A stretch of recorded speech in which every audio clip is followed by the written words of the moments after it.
some views, observations on where we are in the challenges and opportunities of getting our young more actively engaged more often.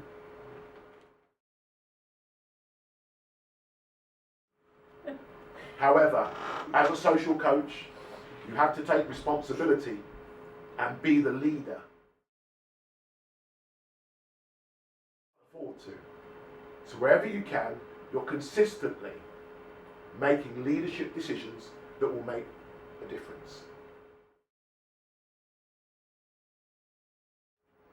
It can take years, but everything you do will have an impact or an effect.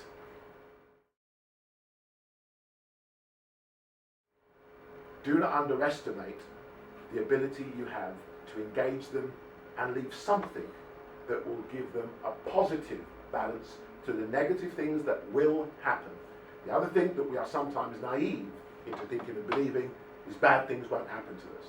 So as a social coach, you've got to be ready to turn the negatives into the positives. That's what you're about.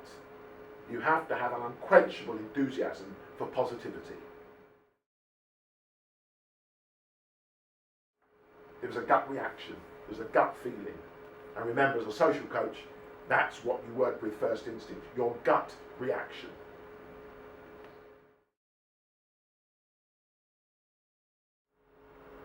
It's the difference of, in a specific group, one youngster coming up to you and sharing something with you because you've now developed trust. The other thing that you will develop once you've engaged them and once you're a good social coach is trust. And once you develop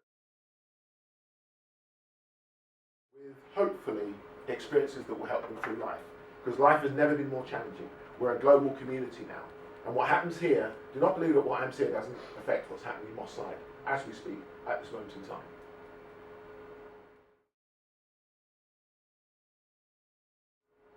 One of the great crusades that I'm still on is that, by the way, we can all go to a museum for free and a library for free, but we cannot go to leisure centres for free or sports centres for free.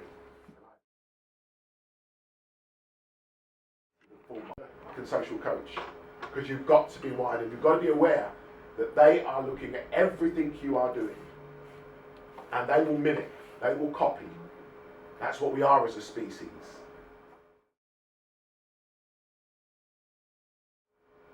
And there's learned intellect and then there's developed intelligence. Anyone know the difference between intellect and intelligence?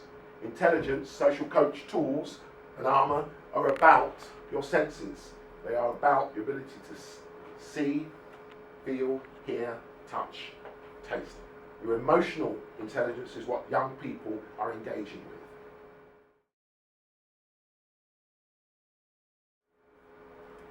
Wimbledon final, Jimmy Connors, Arthur Ashe in the final. He looked like me, so that's what appealed and attracted on the fact that I've really played a bit of tennis at school.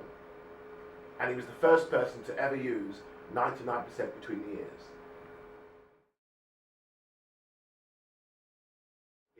But tennis has always played a role in the social and human development of young people and communities.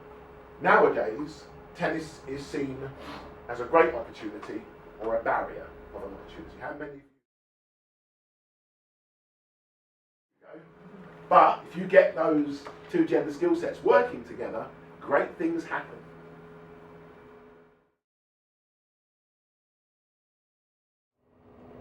And that's key. Because this all-important next phase is about how you engage. So yes, before you engage with those organisations in the wider community, you're going to need your broker, your social broker, your social Mr. or Mrs. Fix-It or Miss.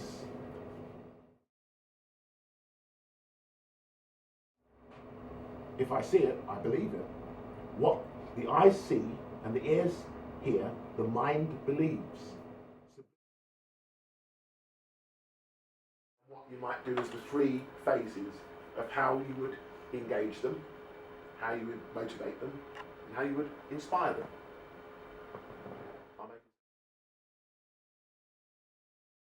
And that's all you're ever going to be as a social coach. Always finding the positive and finding the win-win-win for everybody.